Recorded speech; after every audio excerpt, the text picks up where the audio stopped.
or wanted to play me. It's been an honor to be a part of the scene, and I guess we got an interview to do. So Yeah. So I think the first question I want to ask personally, this is a personal question I want to ask, is you came to the my local scene when I was still in high school, the scene in Topeka, yes, and you really gave us a swift kicking. yeah, And not only did you do that and take our money, but you also were like you also were there to help us get better. So like, what drove you not just to like compete and win, but farm also to locals. yeah, not just to farm locals, but also to increase the competitiveness in those locals. I mean, I guess the main thing for me was I've been part of the Smash scene since Brawl was, since its inception. Because I got into competitive Smash right as Brawl was coming out. Like I just found out about it. I was playing Melee. I played Sheik because she didn't really require tech skill, and I didn't really know any. I just knew I could just do like side tilt forward air, and it would kill a lot of people. But then we heard Brawl was coming out a month later, and I got into it, and I met really awesome people there. And just from my experience, like if you want to see your scene thrive, even if you're at the top of it, like you want to help those other players you beat. Like if you just beat them and say GG and don't help them out, then a lot of players, especially beginners, stagnate because they don't know what they're trying to look for, what their issues are. Because like they'll fall into flow charts or they will just repeat habits or it's just things like that. So it's like if someone's willing to receive that advice, then I'm more than willing to give it. And Topeka scene was just very friendly, and I was just like, these guys, some of them honestly do care about getting better, and if they want to take the time, I will come out and play with you guys. Because even after like I won the first few top cities that I attended, the entry fee was only like $3, so Yeah. I was pretty much only making the gas there and back, which I didn't care. Even if I wasn't, it was just fun to play with a bunch of people who were willing to get better, and that's hard to find because people get really egotistical and are like, okay, I'm good, I beat this player, like I don't need to hear anything. But it's like Topeka, since they were relatively newer players, they were all ears open. So it's like, you know what, I'm gonna make this my child scene and see how many players I could Nurture and raise up. grow. Yeah, I know, and I'm incredibly impressed with all the players who stuck through. Shout outs to the old Topeka Vanguard. With Death Before Digital and Blackout, and Sunshine, all of them. Yeah, I know they have life and other stuff, so Yeah. I still respect their time. But yeah, but we have the people who persisted. I know you're not Topeka anymore, but you were like I still originally. consider Yeah. myself Topeka. But yeah, or you've grown phenomenally. CandyCon has grown phenomenally. Braille has grown. Yeah, Nora's like all even of the, Satchel. no, yeah, Satchel. Yeah, I always tell him he has potential. Like, especially with his Lucario, but he's a smart player. I think he just always puts himself down, and it's like that's Yeah. one of the things that I wanted to work on with him. Is like, dude, you are good. I promise. Just work on one character, because I Yeah. know he kind of like went through a bunch of phases, like his Charizard, Yeah. his Ganon, his Ganon, random, remember his the Ganon. whatever he felt like His playing that random. day. Yeah. Best random main in Kansas. But yeah. I actually remember before you showed up, I remember playing and like remember being like, man, I'm so good. Like I'm one of like the top players in this like local scene. I'm Yeah. pretty good. And it wasn't until you came along that I was like, I'm bad. Like I'm actually not that good. There's so much more I could be doing. Yeah. And so like, yeah, you doing that was a huge help to that local scene, which I think is like incredibly important. And even though a lot of the players aren't there anymore, the ones who are, and even the ones who left because of life or whatever else, Yeah. they really appreciate what you did for us because you didn't have to do it. Like I said, you didn't have to do it, but you still like took the time out and made sure that like we were getting better Yeah. because you wanted us to get better. And, like, Yeah, because it's like, and then there's even like selfish reasons, if I'm being honest. Because like if you guys get better, that's gonna force me to get better. Yeah. Like I can be a complete tool and just be like, yo, I'm gonna come, just take your money and leave. But at the end of the day, like if I want to take my competitiveness further than a local, like say a regional or a major or even a national, like you got to start homegrown first. Like Wi-Fi is a thing. And I would never discount that as a resource, but it'll never be as perfect as offline play. Like that's Yeah. just a fact. So if you want those people to help you get to that level, you got to grow with them. You can't just treat them as lesser players just because you're better at them than a video game, or lesser humans, I guess I should say there. But and I know that you, your name Doombot comes from Dr. Doom. Yeah. And I know that you're also a Marvel player.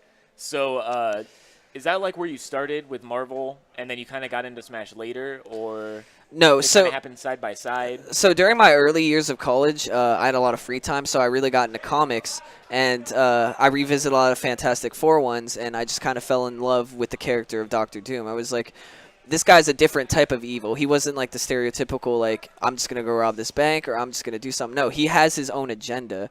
And then I eventually found out, because my original tag was Bag of Tricks, so I acronymed it as BoT, bot. Yeah. And then as soon as I found out Doom had followers he created called Doom Bots, I was like, it's a wrap. That's my tag. Yeah, and that's why you do the capital B, lowercase o, capital T. Yep. Yeah. So, I mean, Marvel definitely helped influence it, at least the video game, just because Doom was one of the better characters in that game, and I just had fun playing him overall.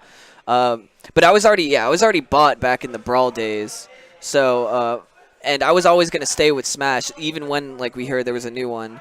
I got to make that name change because, in college I found my love of Doom, and it was like, I'm just going to throw the Doom in front of that bot and rock it that way. So. Right. And in Smash, you play, at least in Smash 4, you play Marth. Yes.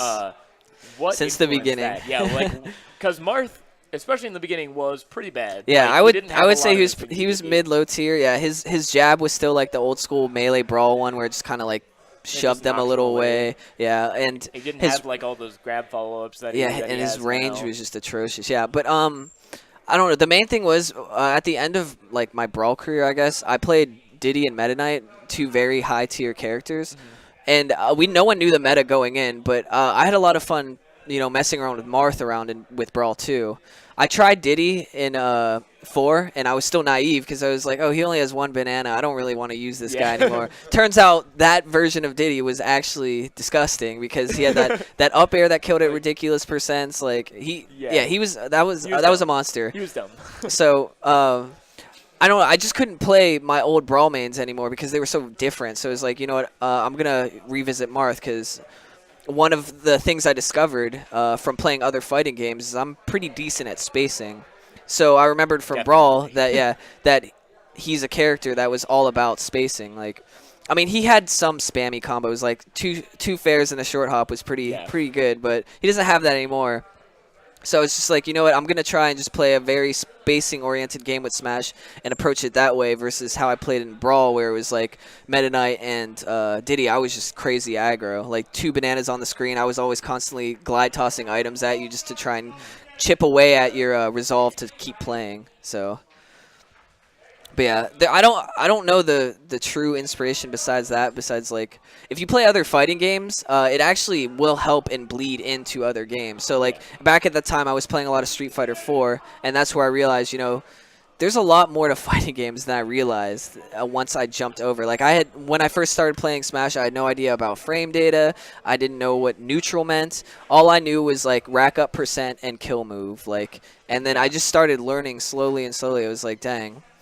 So pretty much going back to what you said earlier, it's kind of like one of those things, like, if I have this encyclopedia of knowledge and I could share it with people, I will if they're willing, because that'll help them skip all, the growing pains I had to go through. And, I mean, everyone will still have growing pains, but it will be a little less easier because now they have these resources, these terminology they finally understand. It's like, okay, so I'm losing this because of, my move comes out a little slower, or there's priority, or, whatever fighting game you're playing. So I'm going to end with one final question. I know before your Doombot tag, there's a P2W, and I know that has to do with a crew you have back in Georgia. Yes. Do you want to talk a little bit about that? Maybe give them a shout out or something? Yeah. I know we have to wrap it up, but I'll be brief. Shout outs to my P2W crew. You guys are the reason I still compete. And I can't wait to see you guys again. Unfortunately, I will definitely miss my Kansas scene. Like I said, it was an honor to be a part of you guys. But, yeah, P2W was pretty much – it was a college group. We all had similar interests, mainly revolving around fighting games. And pretty much the grandfathers of P2W, like the guys who kind of ran it before I joined, they were the ones that played, like, the traditional fighting games like Tekken and Street Fighter, and they got me into it. And then ever since then, we would just hang out and play, Smash or Street Fighter, whatever fighting game we wanted to get our hands on. And just finding a crew like that that's also based off friends is really, really good. I mean, I don't know how to say it. Like, it's easy to nurture because it's like you're not going to lie to your friend for the sake of, like, winning. yeah, and it's like, and you're going to tournament or try your hardest against them because you're like, yo, I want you to be blunt with me. Like, how did you just destroy me? Or, you know, I destroyed you this way. Like, this is what you need to Yeah. work on. And And at the same time, it's a lot.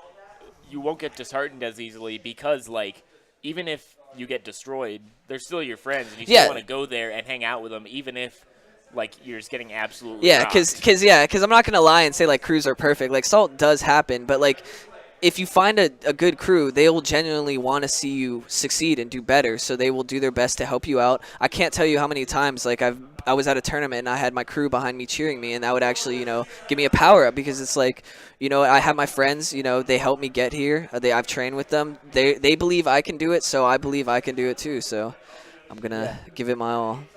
Well, it was a real pleasure to have you in the Kansas scene, even as you're heading back, and we're all definitely going to miss you. Yeah. Me especially, the Topeka guys especially, for all you've done for us. But we wish you the best as you return to Georgia, and hopefully you can start taking some names down there. Well, see, I know Georgia is definitely pretty much a melting pot of talent. So when I go back, I'm probably going to go through with that trial of fire. It's like, okay, I remember you 2 years ago. You're probably going to beat my ass now because because of how, like, no offense to this scene, but Georgia is much more population. Like, Yeah, they're closer. Of people is So bigger. yeah, the tournaments usually have decent turnouts, lots of committed players, and it's rare to find here. And it's not because of lack of motivation. It's just unfortunate things like distance. So just the state's so big yeah. that there's not as many players in each part because also population. But yeah, we're definitely gonna wish you the best. I appreciate it. Yeah, and I'm Future definitely gonna keep tabs on this scene. Like I hope I left my mark here, and I definitely want to keep track of everyone's progress because I made friends, met some great nemesises and players, so I definitely want to keep up and see where everyone goes. I'm definitely going to be watching for our Midwest boys at like Smash and Splash and any other like big Midwest things, and hopefully in the future, either I can get some Kansas or Midwest people down in Georgia for some of the big events we have there, and of course I'm going to try and do my best to visit you guys again. I don't know how soon it'll be, but you guys are definitely cool enough to, afford a plane trip one day and hope someone will house me and let me play Smash with them. Yeah, well, I for one would definitely be happy to have you come back. Well, thanks everyone for. Yes, thank you for tuning in, guys. Yeah. Thanks for coming for the man who this was all for. Yes, I tried my best. I kind of got slaughtered in the Iron Man. Yeah. Yeah. Still had fun. Doubles, at least I got to end it with my static Very Freezer, Jake. Yeah, a good friend of mine. Definitely going to miss him. Hopefully someone picks him up as a teammate because he's easily one of the best teammates in this state. Yeah, so if Dang it, I wanted to do it. yeah, if you want to start winning doubles, get this man Very Freezer on your team. And then obviously singles, good stuff to PK. He had a great showing. Yeah, he did crazy. Yeah, he beat my ass. And then obviously Sammy. I'm salty. Because last time we played, he beat me, and I wanted to get one more win on him before I left. You're still like up in sets, definitely. Oh yeah, but see, that doesn't matter now. Yeah, that doesn't matter now. All I care recency. about is recency. Because right now, all I can say is Sammy has my number, and I'm gonna have to hold that L as I leave the state. So hopefully, I'll train with Fatality and come back and erase Sammy. I hope you watch this later, Sammy. But yeah, thanks again, guys. I think we're about to get the tournament winner. Yeah. Isaiah or Toffee, another good friend. I was glad to see this man's growth too. This dude, I'm not gonna lie, I definitely beat his ass when I first moved here. I think our record was like at one point like 7-0, and then I don't know what happened. This man flipped a switch, and now I'm his son. So He picked up Ryu. even without Ryu, dude, you've grown enough. Like I know we joke about the Ryu thing, but you've sincerely gotten insanely good as a player in the short time I was here. So I'm super proud to see that. But yeah, You have to give me a hug, and I'm gonna get a picture with you before. Oh, of course. But we're going to Canes anyway, so. Yeah, let's go. On the Canes. Oh my God, this All right, still see has you, Michael. This still has the stickers I put on it.